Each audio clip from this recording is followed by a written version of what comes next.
Hey everybody's spoilers for Tenet.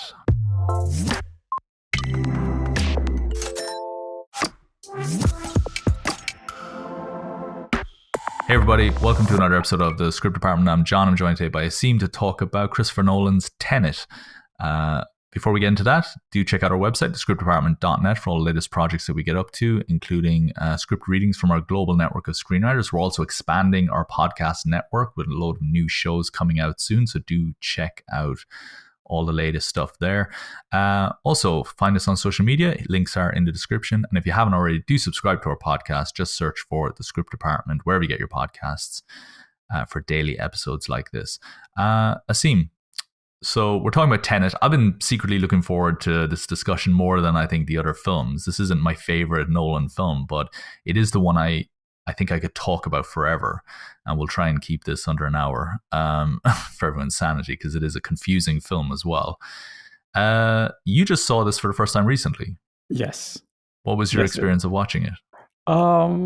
It was really different than any other Nolan's film. And you can see that it is written by Christopher Nolan alone, let's say. And that with that word, we have to put like 1,000 lines underneath it. It is him doing everything by himself. So there's a lot of things going on that's really, really confusing.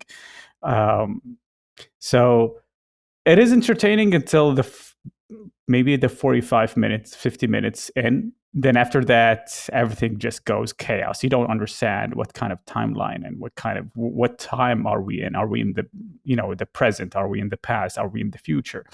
And the way they describe it, it's not like the time machine. The time machine, you already know, okay, we're going now to the 1880s. This is, you're going maybe just a couple of hours ago, a couple of days ago, a couple of maybe months ago. But it doesn't show any kind of transition.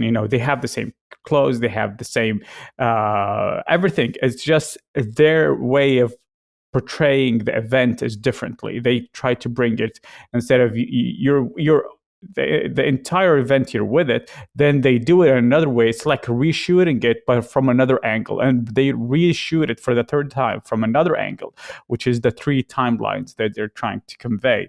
And with that being said, it kind of gets confusing until you reach the end, where you lose track of time, and you just focus on what they're trying to say and why their dialogue. It just pinpoint what kind of timeline they are in, and who did all this and what happened. And it's really not my favorite Nolan's films, and I'm actually with you in that term. It's not of his best. That's why he only won the special effects and in the stunts and in the awards, but he didn't have any kind of things with directing or writing or anything else. So Yeah, when I saw the trailer for this, I was really excited. I exactly. mean, this was a film I was really into. I wanted to watch. When I saw the film, I had a great time with the film, no question. I had a real blast with the film. However, I had to go back and watch. I spent the evening after I saw that film watching a bunch of YouTube videos to explain and help me make sense of the film. I've never had to do that with a Nolan film before. And one of the things that Nolan has been praised for, rightly so, in the past, is his trust in the audience. He knows that he respects the audience's intelligence. He respects that we are capable of following complex stories. We talked about the structure of Dunkirk last time. We talked about The Prestige. These are not easy stories to follow in the tradition, by traditional Hollywood film standards. They're not the most complicated either, but there are aspects to them that I'm imagining an executive maybe reading the script first time may have been a bit puzzled by, or may have been a bit confused by. But that's okay. You can trust that when this is made as a film, it'll work. Same with Inception. I know some people were confused by Inception in parts. I remember showing it to a family member once and saying, and saying, they're still on the plane, right? And they couldn't process in their head about the idea that they're still all asleep on a plane. but then when it's over, it's like, oh, okay, that all made sense. It all came together. This is one of those films where I think I don't want to say he abuses the trust of the audience, because I think that's a strong word, but I do think he got a bit too carried away with what the audience was able to digest. I know some people will have been able to follow Tenet no problem. I know some people will say it's their favorite Nolan film. I want this to be my favorite Nolan film. This is an espionage movie with time travel. It's the most stylish film he's made. And it's got so much imagination in this. Like, I love the imaginative aspects of this, and we'll talk about that later. I want this to be my favorite Nolan film, but I struggled a lot to be able to kind of make sense of it. And things I thought I understood, I then watched a bunch of YouTube essays later and found, oh, I got it wrong. I actually misinterpreted that entirely. So I really enjoy this film, and I want to go back and watch it again. And I love that the film exists, and I love that he'd made this film. But I would love to be a fly on the wall in the pitch meeting where he had to explain this to an executive, because I don't think the executives would have got this the first time, reading the script or reading a treatment. I'd love to know what his pitch document looked like. I'd love to know what it was like when he explained this idea to his wife, who's his producer, for the first time. Or when he explained it to his brother, John Nolan, maybe for the first time. So what do you think of this? I'd love to know what those conversations were, because I can't imagine it's an easy sell. No. This movie. Okay, so walk me through the story, but let's try and be as kind of simple as possible with this. Because, I saw it once, so it's gonna be tricky to explain it. It's as someone says, he's a guy from the present time, tried to go to the past to bring an item that can teleport him or bring him to the future, and that device goes to the future and he follows it to the future. Then he goes to the past and the device goes to the future, and it's like cat and mouse kind of I'm already confused. I mean, he cannot for the first, I think, 40 to 45 minutes, maybe 50 minutes, we're still in the present time.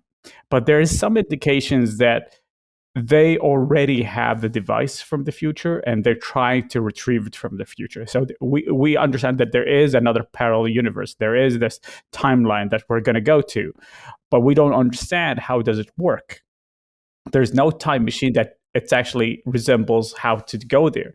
It's just a matter of time inverting, as they say it. It's the word that they said. It's time inverting. You're inverting the time to the where it used to be, and from there, after they got into the big event, this is where the plane crashes into the airport. Everything starts to come into a collide of past, present, and also future. And you cannot digest where you are going to, probably in the beginning. But what I understand and read some kind of, as you said, analysis about the films, that the red color is always significant to the normal timeline, and the blue color is significant to the inverted timeline. So especially if we are seeing it like back to back, and if it's blue, that means this is the inverted time. So it's too hard to explain it to the audience. And I'm with you in terms of the trailer. The trailer didn't really give it that much of a complex story, but once you start to see the film, you get too confused about it. So I mean, there is a way to. So this is a palindrome. Yeah. The title is a palindrome, and the film itself is structured kind of as a palindrome, kind of. Or it's very much trying to be a palindrome as much as it can be. But at its core, I think there is, to Christopher Nolan's credit, there is a really clear, simple story here, which is there's an agent has been recruited and sent to Italy to make contact with a Russian oligarch who has come into possession of a weapon of mass destruction. And And that sound, and he's using the estranged wife of the oligarch as a way in.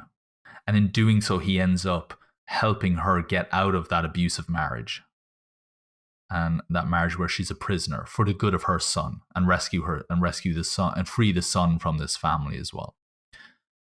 There is a human story here at its heart, and it's very much almost like a James Bond movie in that sense. The agent is sent by Michael Caine, who might as well just be M, from the old 1960s Bond movies. He's and the agent is being sent, and that is the heart. And he teams up with, and if we're not giving any names to this character, it's because the character doesn't have a name. The character is simply called the protagonist. Yeah, and this protagonist teams up with Neil, played by Robert Pattinson, who has a name, which I think is curious, and we'll get to that later. And the two of them have to work to stop this madman, and to foil his plans. That is the plot.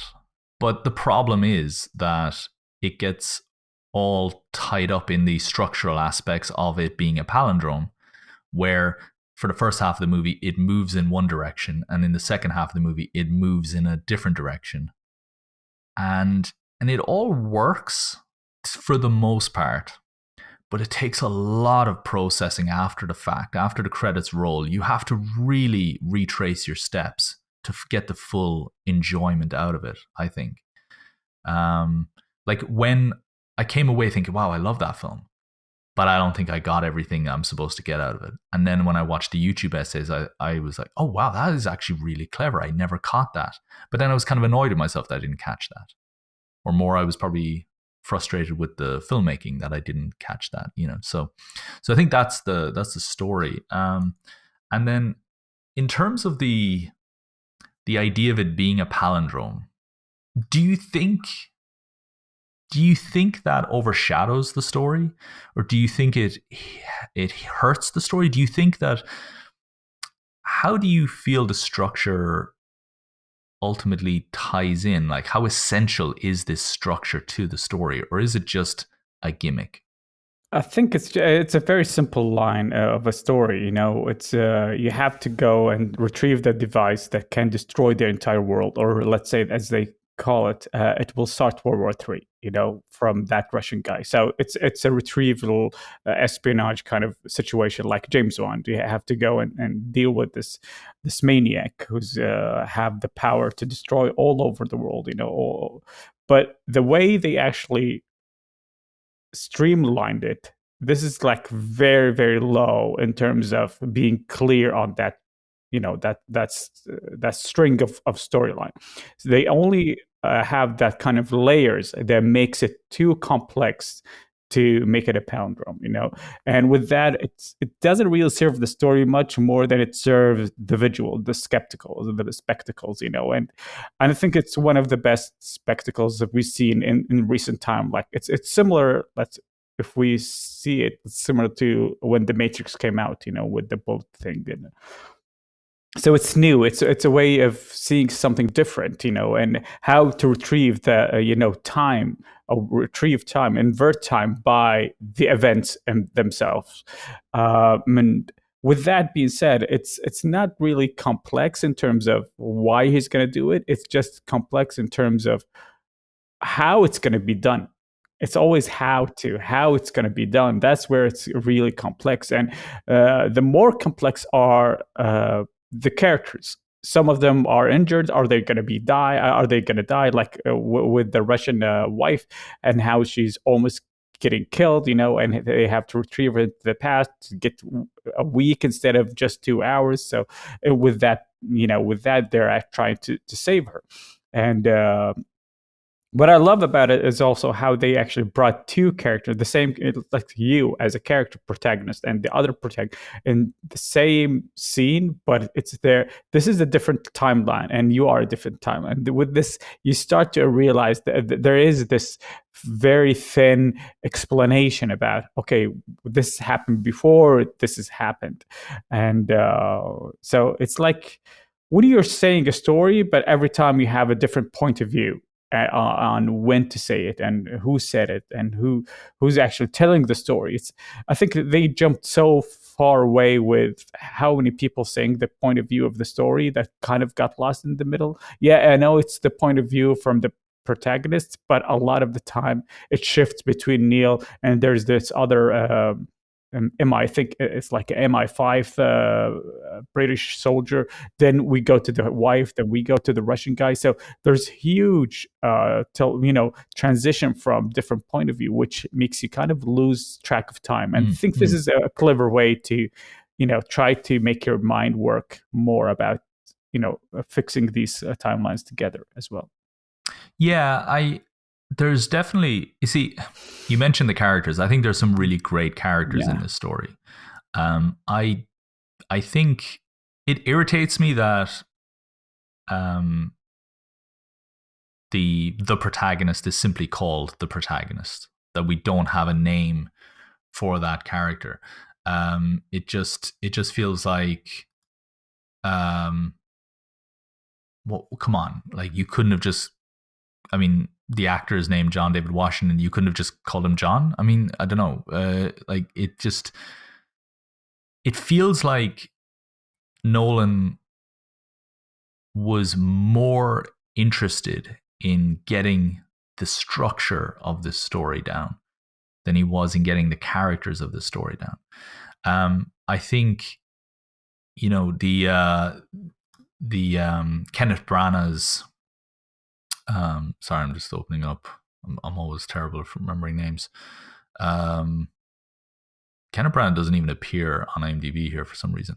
But, Kenneth Branagh's character is brilliantly scary. Like, I mean, he's really good. I mean, he chews the scenery in every scene he's in. And, and he really is like this kind of scary, this guy who, believably has an entire mercenary army on his payroll, and then Elizabeth Debicki's cat, the estranged wife, the mother, she's brilliant as well, and she's an art dealer who, I think, sold him or broke the rules of her profession in some way. I can't remember exactly what it was.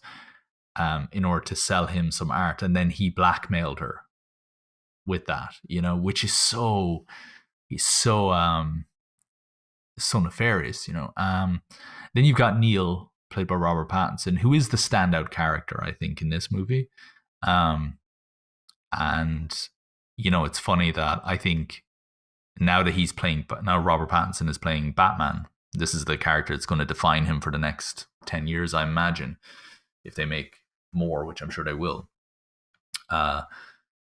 It's strange to me that he's the sidekick character in this movie, but he's the one with arguably the most interesting story to tell, because as it's revealed later on, he's the one who traveled all the way back to help his mentor. Like, the idea is that they're like best friends in the future.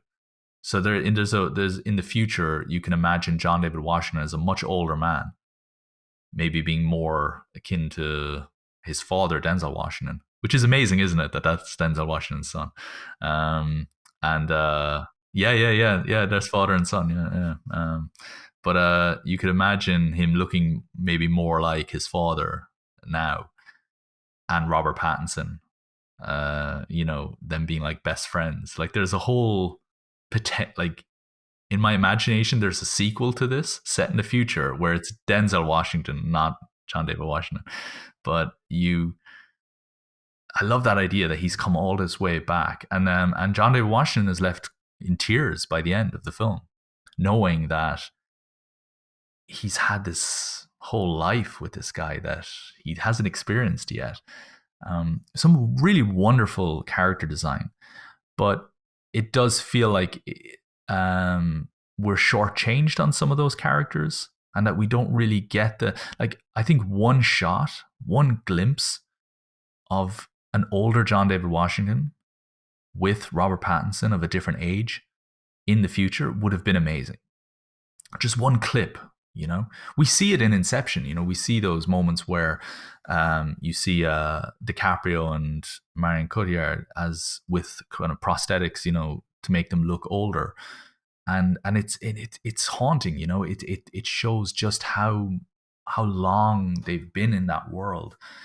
And I do feel that there was just moments where I just thought one little shot, one flash of the two of them just sitting in a bar, sharing a drink and smiling would have been amazing. And it would have just sold us on this friendship that we're supposed to be buying into, which he has clearly bought into because he's becoming emotional about it. So there are moments like that where I think we could have done better. Kenneth Branagh's character has got a great backstory. He was one of the few people crazy enough to shovel uranium or shovel coal or something like that, or shovel rubble out of these nuclear tests or atomic testing sites when he was a kid.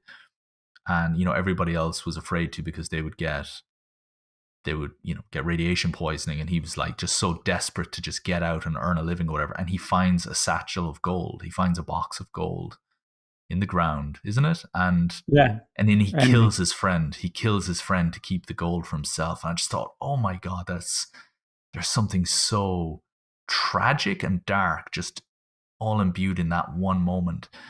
And then it turns out, I'll stop talking at this point, but it turns out that there's a scientist in the future chose him and sent him money, sent him gold, inverted gold through time, as a way to pay him to do his big thing. Yeah. To do his big plan, to start World War III or whatever it is. Yeah, I mean, I love his character. I love his character. I mean, he did it so perfectly. And don't forget, this is the second time he actually act with in a movie with Nolan. Oh yeah, Dunkirk. Yeah. So I love his character, and don't forget that he got like some kind of a smartwatch or a bracelet where it actually he can actually fiddle with the timelines. With the inverted time, so he with that like some kind of can he though? I don't think. Yeah. I see. My understanding every time is he does it. Yeah, I don't know. I just saw it like he's fiddling with it and he's doing something. And I think what he's doing. My impression was that he. Yeah. See, this is the thing. Okay, we need to get into this. How does the time work in this? Right. The female scientist at the beginning. Played by Clemence Posey. Barbara is her name. It's interesting. The scientist that has one scene has a name, but the protagonist doesn't. Okay. So Barbara, the scientist, she says, you're not shooting the bullet, you're catching it. Right? That this is a bullet my understanding is this is a bullet he's already fired. Because he's not able to just interact with things. He's, you know, it's not like he jumped into a time machine. It's not like in the Avengers where Robert Downey Jr. goes back in time and meets his father, right? He's just experiencing time in a different direction. And when he's shooting that, you know, in that famous shot from the trailer, there's a bullet coming out into a gun. You know, the bullet comes out of there's a slab of concrete, and there's loads of bullet holes in it, and the bullet comes out and goes into his gun. And she says, you're not firing the gun, you're not firing the bullet, you're catching it. And that's a brilliant way of explaining. Now, when you look at that slab of concrete, you see loads of bullet holes in it. You assume, okay, well, people have been test firing, you know, bullets into that. This is being used for testing. bullets or testing the guns, right? But then you realize later on in the film, and it's not explained, but if you go back and watch the film again, you'll realize that that slab of concrete was taken from the war that happens at the end of the film. It's the same type of concrete. So every one of those bullets was fired during that war. And so when he's catching a bullet, presumably he's catching a bullet he fired himself. Because how else could he be interacting with it in that way? So that to me is an indicator that you can't just, you have to be interacting with everything in order for then the inversion to work. In the same way, when he's fighting himself, it's only because he did it in the other timeline. You know, the only way he's able to go through that fight in the second half of the film again is because he went through the fight in the first half. When he's driving the car backwards, it's only because he was driving the car forwards at one point. That's my understanding of it. So when you're talking about Sato, I think is Kenneth Branagh's name. Yeah, when Sato is using his watch, I don't think he's able to control it, because I don't think anybody can control it. I think all he's doing there is maybe monitoring it, or. But there's a line that said that his watch or something like his bracelet on his hand is, if he lose it, World War III will happen. No. It's it's to do with his health. That's what it is. Okay. Yeah, it's his health, because he's got a disease. I think he's got cancer, maybe. Yeah. If he dies, it triggers the bomb. That's what it is. That's what it is. Yeah. But there is some really, really inventive stuff in this story. So, for example, one of the ways in which, so there's a rule where if you're going back in time, or if you want to be inverted, you have to go into this turnstile, and then it rotates. It's like a turnstile door, and it rotates around, and it allows you into the other side. And that side has been inverted. Or, no, it hasn't been inverted. See, this is how complicated the film is. You become inverted, and you then go out that way. But the thing is, you have to have a delay between you going into the turnstile and you going out, because you have to see yourself. If you don't see yourself going back into the turnstile, it means you didn't survive on the other side. Right? So the turnstile has a delay on it.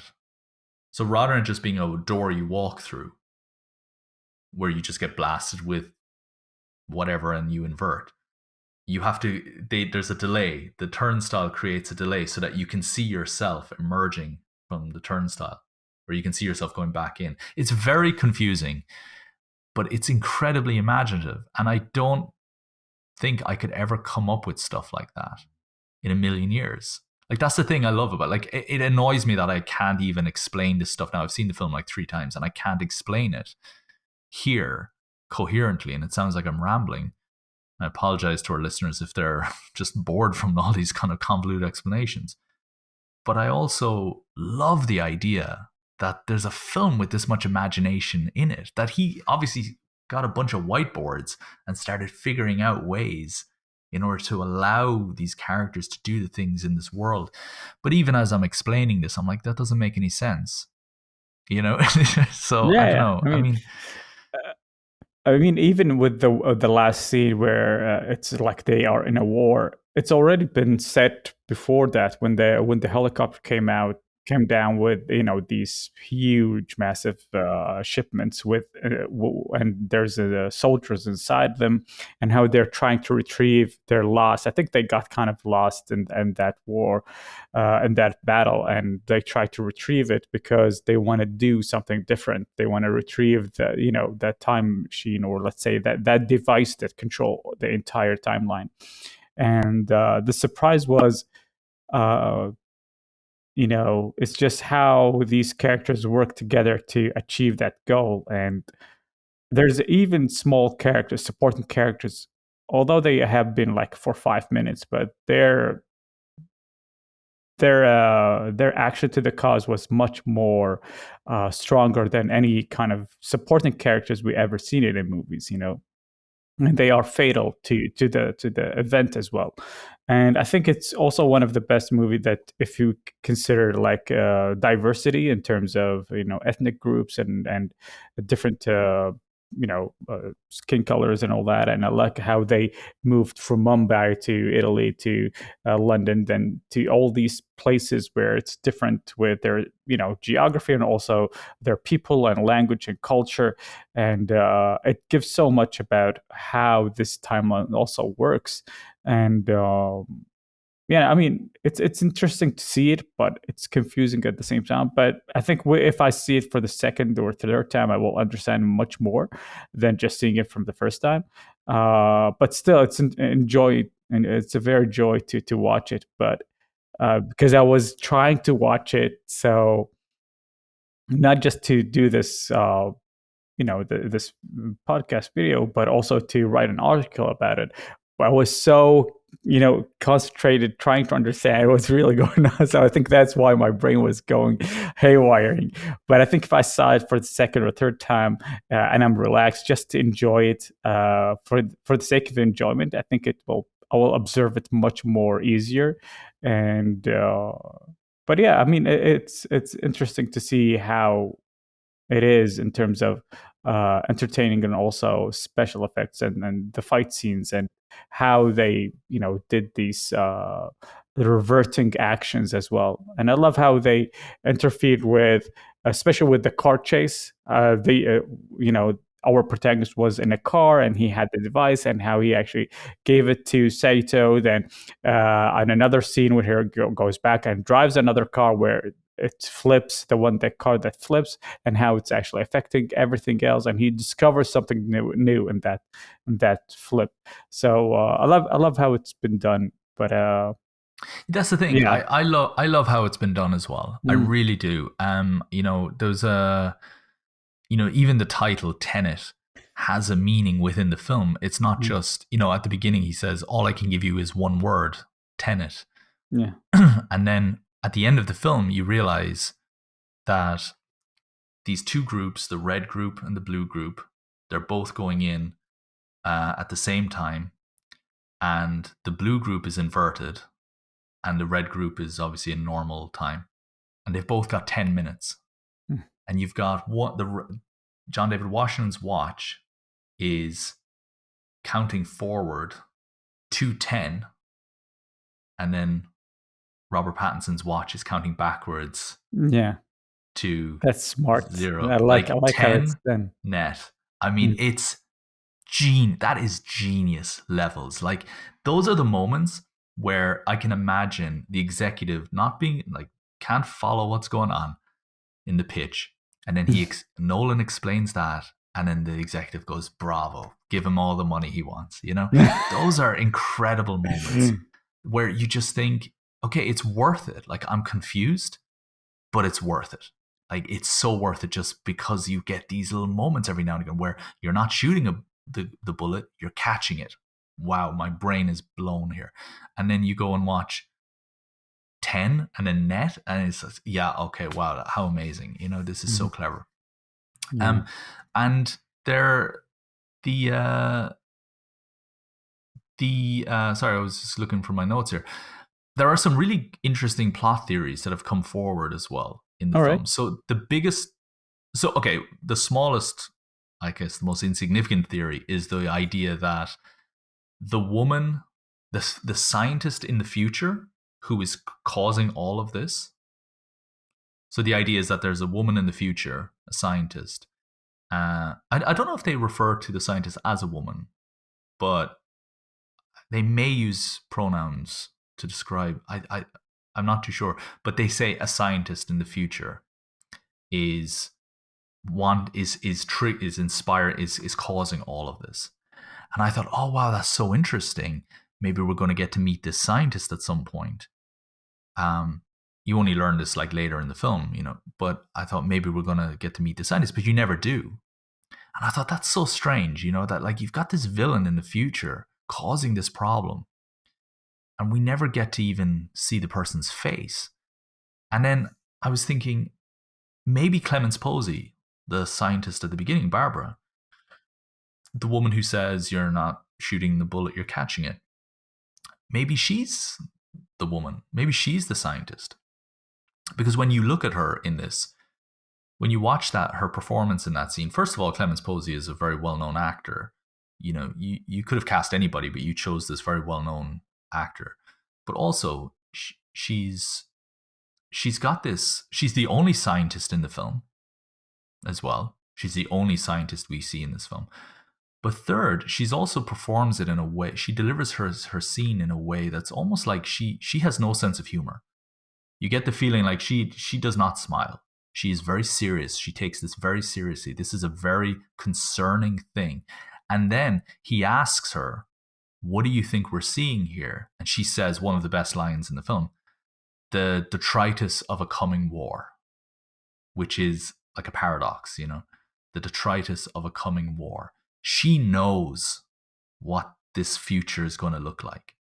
And so for me, when I watch it, I am totally convinced that she is the scientist. Because I think, how does Christopher Nolan make a movie, make a Bond movie, so to speak, without showing us who the real villain is? Like imagine a James Bond movie where Bond never gets to meet the villain. It's just weird, right? Yeah, and in this, she is, or you know, whoever the scientist is in the future, is the key villain of the piece. Now, Sato is the henchman.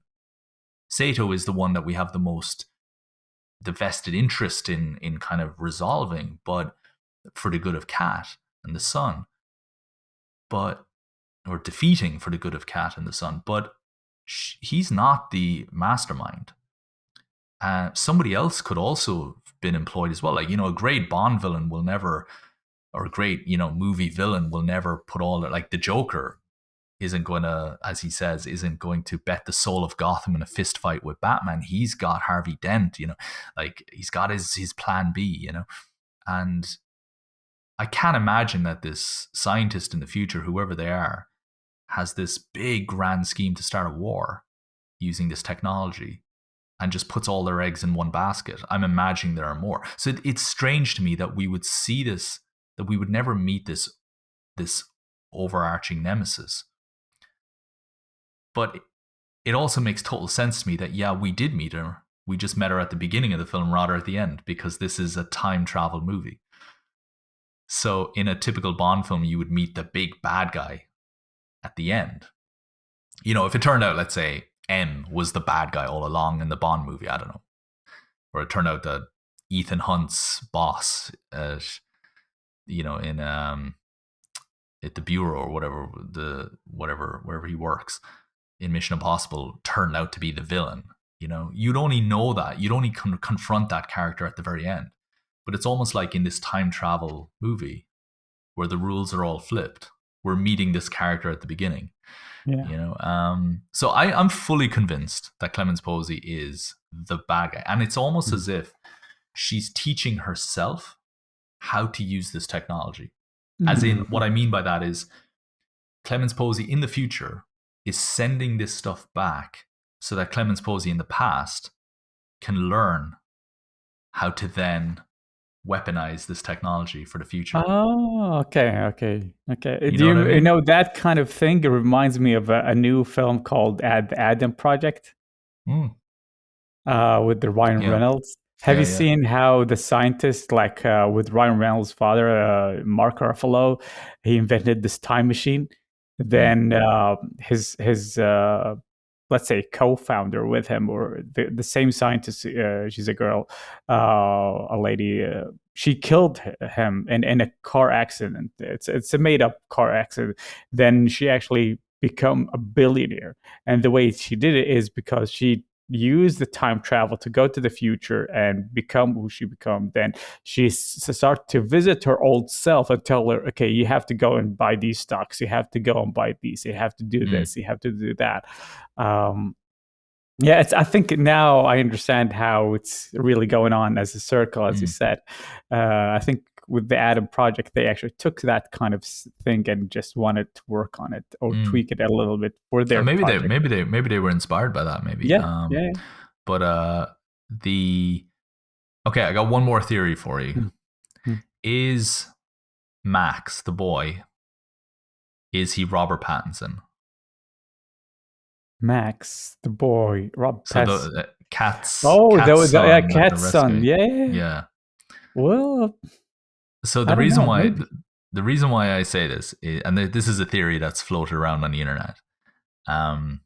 Maybe people have disproven or whatever, but last I read, it was a theory that people were having fun with. So basically, Max is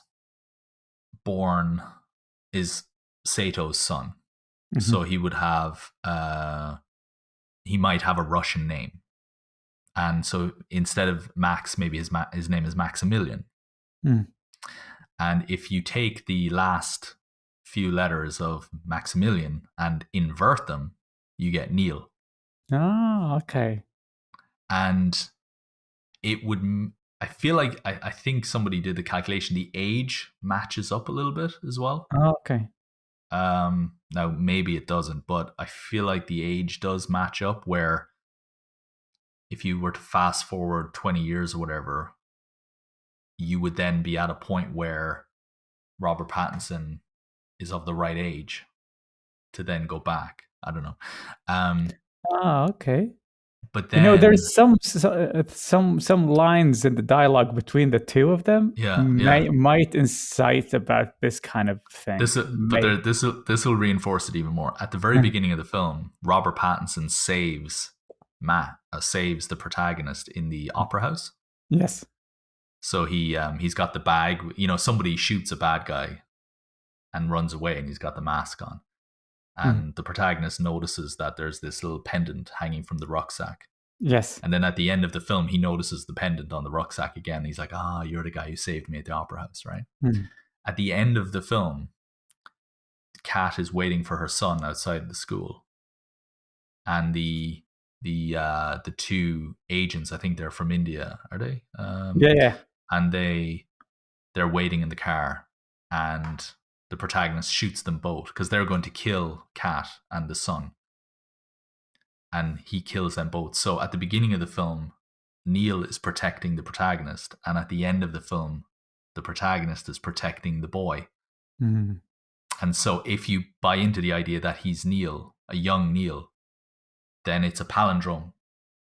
It's a mirror image of okay. That makes so much sense, because there's some kind of lines when it's like there's some kind of jealousy, and I don't understand why Neil was jealous that he doesn't want the protagonist to hang up with his mom too much. Or let's say, are you into it? Like, and it's like he's not jealous because he loves her, but something like a jealousy. Now it explains. He's jealous because she's his mom, so he doesn't maybe want to have anything with her. I don't know. Okay, that enforces that kind of theory, and I love that theory. It's so good. I mean, I don't know how true it is. I don't know if it's. I feel like that was the case in a previous draft of the script. But I feel like what's happened is the script went through a lot of changes to simplify it and make it less complicated or whatever.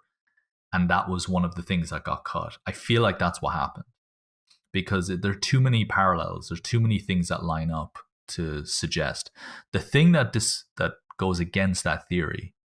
Oh, also the language is the thing. So Robert Pattinson speaks other languages, and it would make sense that if he was born into a wealthy Russian family, or a family with maybe a British mother and a Russian father, billionaire upbringing, that he would learn different languages in school and stuff like that, or he would travel the world and so on. So he would be bilingual or multilingual.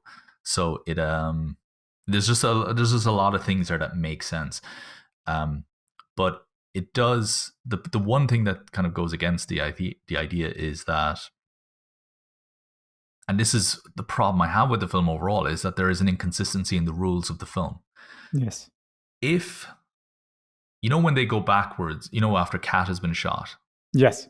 and they have to basically live in this little container for 2 weeks.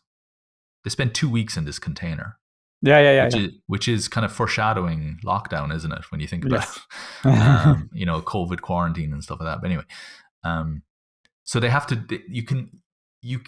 You can't just press a button and jump backwards 2 years, right? No. You've got to go back in real time, inverted real time, let's say. How do you explain Robert Pattinson going backwards from the future to arrive at the point of the mission, to protect the protagonist at the opera house and stuff like that? How do you explain him going back in time in real time and not aging? Because the argument is that if Neil was Max, surely Max would have, been about 30 when he met the protagonist in the future. But then if he inverted and went back to like 20 years, He's going to be 10. Or 10. Well, no, he would age even more. He would age, he'd be like 50. Oh, okay. So like presumably when they're inverting, they are aging, right? Yeah. Their age is continuing forward. Yes. So Robert Pattinson would have been a kid when he was best friends with the protagonist in the future. So, and also, did he stay in a container for 20 years? Did he wear a gas mask for 20 years or 10 years or 5 years or even 1 year? Like, even if this future relationship that they talk about is only a year from now, let's say, which isn't very interesting if that's all it is, but let's say it is. Did he stay in a container for a year with a gas mask on? Or did he go out into the public with a gas mask on his face? Because you have to wear a gas mask if you're inverted. Because your breathing is all wrong. So it doesn't make sense. Like, that's the stuff that really irritates me about this film, is that you've got this incredible genius, this incredible imagination, this incredible way of rethinking time travel movies. I mean, this is the most interesting time travel movie I've ever seen. But there are moments in this film that fundamentally don't work unless I'm missing something. And I'm a pretty smart guy, and I was able to watch Inception no problem and get it the first time when no one else seemed to be able to get it. I can't get this no matter how many times I've seen it. I can't make sense of this thing, So I don't know. That's my. You said that, will you enjoy it more future viewings? There's a part of me that thinks it'll become more frustrating in future viewings. I don't know. I will try to dissect it as much as possible to understand which timeline I'm trying to watch and how to connect them. But yeah, I mean, if they're going in time, they're getting old. Definitely, there is some kind of inconsistency, about how the characters are working, and if Max is Neil in the end, maybe we can actually see that from the hair color. That's not Rob Pattinson true color, hair color. And it's similar to his father, which is Sato, and a mix between Sato and his mom. So maybe that's an indication that this is the kid, but how did he come from the future to to save him? But you know what? For every moment like that, for every frustrating moment where you can't figure out, like, how did he not age, or how did he live in a crate for 2 years, whatever.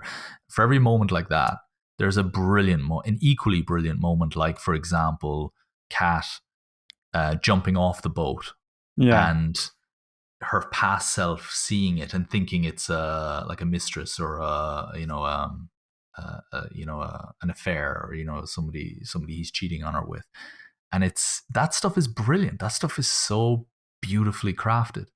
I love the war scene at the end. Like, there's a moment where the top half of a building is inverted, blown up, and the bottom half is blown up normally. And it's like one is coming together and one is exploding out. And it's just, how do you think like that? How do you come up with that stuff? So, and how they time it.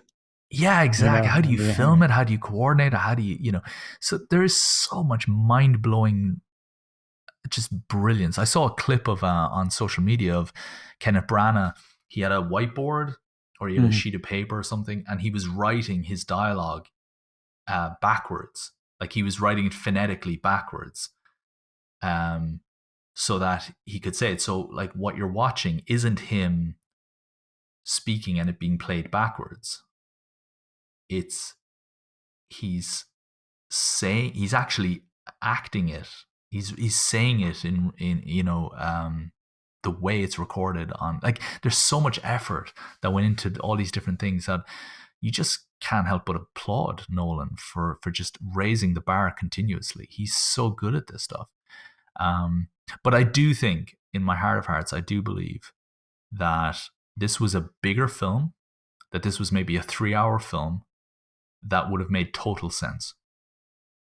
Right?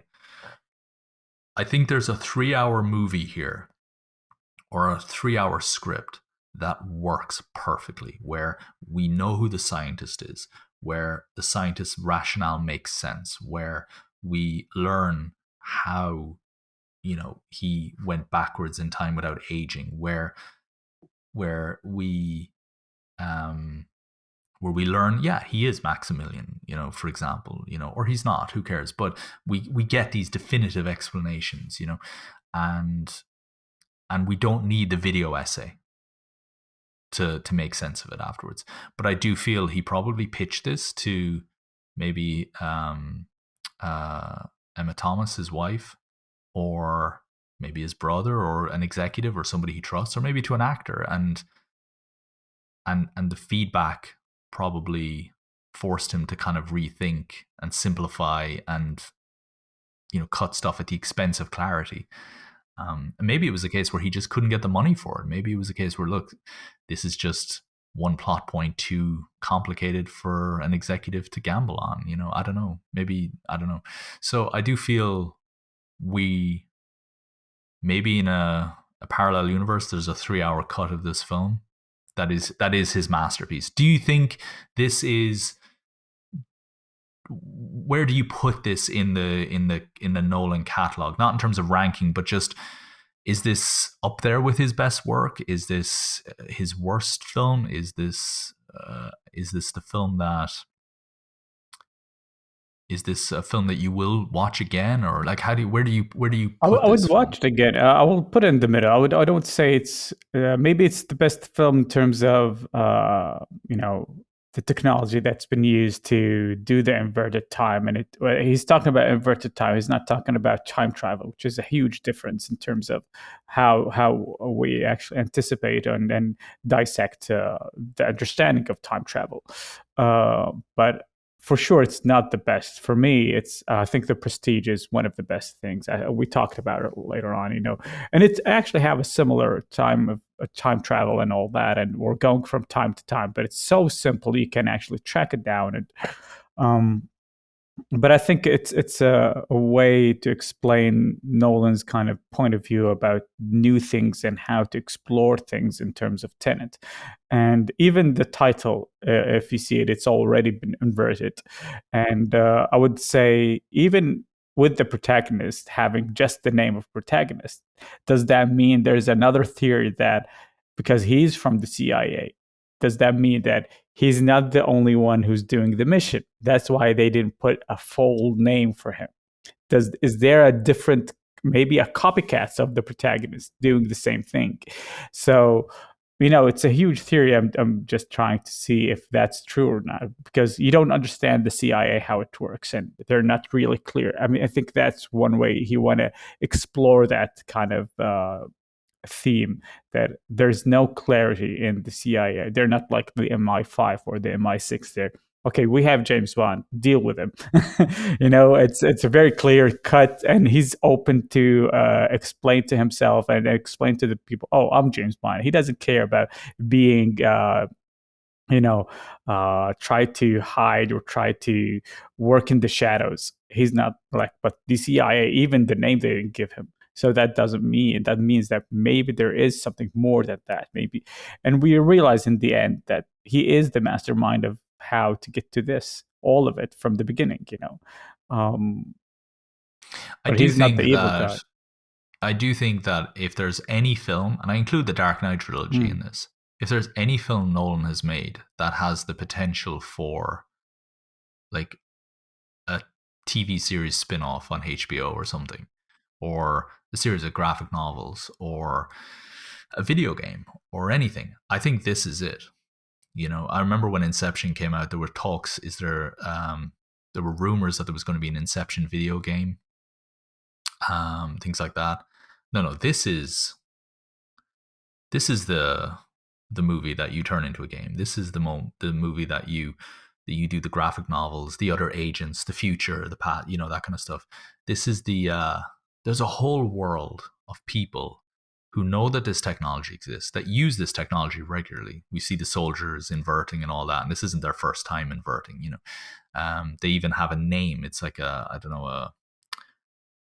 call it a pincer movement, but it's like a time pincer movement or something. They have a name for it, and it's, they've been doing this a lot. So there's a huge open world there to explore in this universe, in this movie. I love that this movie exists. I love that he took a chance on this film. I don't. I have no resentment towards this film, but there are moments where it is a head scratcher, and it's frustrating to me that I'm scratching my head so much. Yeah. I think that's my only gripe with it. But I thought Inception was his James Bond movie. This is definitely his James Bond movie, and I love that he's made a James Bond movie, so to speak. So yeah. Yeah, I'm with you in terms of if there's more explanation in terms of a TV spinoff or something like that, that will make it much more easier to grasp, and also explain the let's say some kind of a loose ends that we didn't really catch it. Maybe there's some kind of an issue with explaining how things happen in terms of the time travel and also going from back and forth and all that. So, and if somebody can just explain that to me, like if somebody can just explain some of those things that I didn't fully get, then I'm happy. Then that's it. I'm okay, because I can just rationalize in my head, and that's it. I can just enjoy them. I can just go through it then. But I feel like this is a movie that I'm going to want to watch again and again and again for the rest of my life, and I love that. But it's a movie where I'm constantly going to have those questions when I come away from the screening, unless I have that light bulb kind of moment someday. But a film shouldn't have to leave you with that many questions. I think particularly after so many viewings. Yeah. Asim, thanks very much Thank you so much for conversation. If you want to see more of our Christopher Nolan discussions, head over to our podcast, The Script Department, or you can go to our YouTube channel. Just search for The Script Department there too. We've had a general conversation about Nolan. We've then talked about The Prestige and Dunkirk. This is now our third kind of deep dive analysis of one of his films, and we're going to keep going all the way through his catalogue. Until then, we'll be back again with another daily episode. Find us on social media. Links are in the description, and we will catch you next week with another Nolan's episode. Thanks very much, guys.